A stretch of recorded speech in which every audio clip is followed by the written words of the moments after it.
చేస్తాను. ఎవరికైనా సమాధానం తెలిసితే చెప్పాలండి. ఏంటంటే గాడిద అంటే ఏంటి చెప్పాలి. ఎవరైనా తెలిసిన వాళ్ళు, చూసే వాళ్ళైనా కామెంట్స్ లో పెట్టొచ్చు. గాడిద అంటే ఏంటి?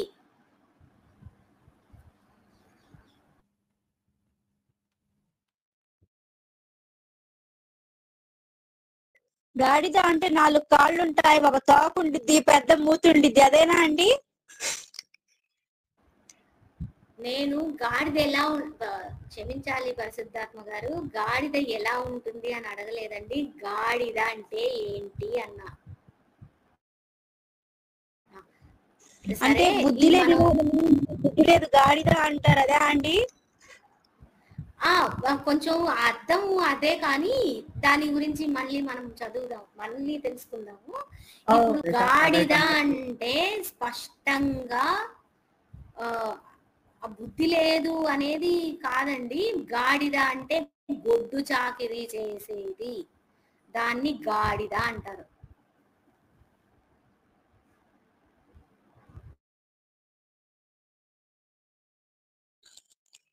ఇప్పుడు గొడ్డు చాకిరీ ఎవరు చేస్తున్నారండి? చెప్తాను దాని గురించి, చెప్తానండి. మనది ఇక్కడ ఇప్పుడు నేను ఒక చిన్న నా లాస్ట్ లో చెప్తానన్నాను కదా, అది చెప్తానండి. గాడిద అంటే ఏంటి? గాడిద అంటే చెప్పచ్చా అండి? కంక్లూజన్ అయిపోయిందా? గాడిద అంటే గొడ్డు చాకిరీ చేసేవాడండి. గాడిదంటే గొడ్డు చాకిరీ చేసేవాడు కాదు. గొడ్డు చాకిరీ చేసేవాడు వాళ్ళని గాడిద అంటారని నేను అనుకుంటున్నాను. ఒకవేళ అది కరెక్ట్ అయితే నాకు చెప్పండి. ఇంకొకటి, గాడిద మీద యేసు ఎందుకు ఎక్కి వచ్చాడు? ఏమంటారండి, యోధా గోత్రపు సింహము గాడిద మీద ఎందుకు ఎక్కి వచ్చాడు? సింహం మీద కదా ఎక్కి రావాలి. ఒకవేళ సింహం చెప్తా. నాకు మొన్నే తెలిసింది ఈ విషయము. ఒకళ్ళు లైవ్ లో కామెంట్ పెట్టారు, గాడిద పొట్టిగా ఉండును, గుర్రం పొడుగుగా ఉండును, గుర్రం మీదకి యేసుగారు ఎక్కలేరు, గాడిద పొట్టిగా ఉండును, యెహోవా పొట్టిగా యేసు పొట్టిగా ఉండును కనుక ఈ పొట్టిగా ఉన్న గాడిద మీద ఎక్కి వచ్చారు. అయితే గాడిద కన్నా సింహం ఇంకా పొట్టిగా ఉంటుంది కదండి. సింహం జోలికి వెళితే నమిలి మింగివేయును, అందుకని దాని జోలికి వెళ్ళలేదు. గాడిద మీద ఎందుకు ఎక్కొచ్చాడో లాస్ట్ లో చెప్తాను. నా అమ్మవారు, మన హైందవ అమ్మవారు దుర్గమ్మ సింహం మీదే వస్తుంది.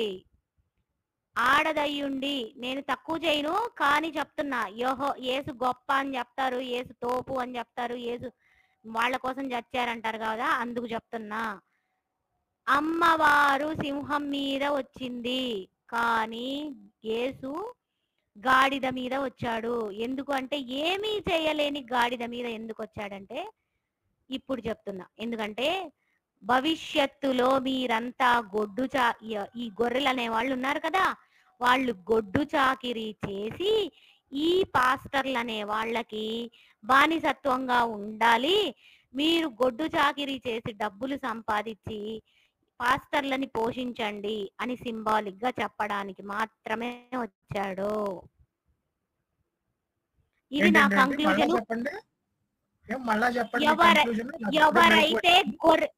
ఎవరైతే గొర్రెలు, ఐ మీన్ విశ్వాసులు పేరు పెట్టుకొని గొర్రెల రూపంలో తిరుగుతున్న విశ్వాసుల రూపంలో ఉన్నారో గొర్రెలు, వాళ్ళని ఒరే మీరు గొడ్డు చాకిరీ చేసి ఈ పాస్టర్లని పోషించండ్రా, మీరు పోషించడానికి మాత్రమే ఉన్నారు, వీళ్ళ కళ్ళబొల్లి మాటలు విని మీరు గొర్రెలు మీ గొర్రెలు, అందుకు గొర్రెలుగా సింబాలిక్ గా చెప్పాడు.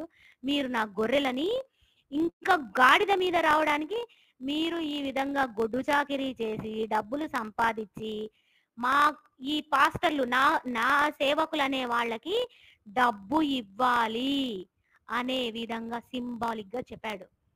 అర్థమవుతుందా మీ అందరికి? గొర్రెల్లారా అర్థమవుతుందా? మేలుకోండి, మేలుకోండి, మేలుకోండి. అదండి. ఇప్పుడు నన్ను ఖండించడానికి ఏ పాస్టర్ వచ్చినా కూడా నాకు అభ్యంతరం లేదు. ఇది తప్పు అని నిరూపించడానికి ఏ వాడైనా రానియండి. ధాత్రి ఈస్ కరెక్ట్.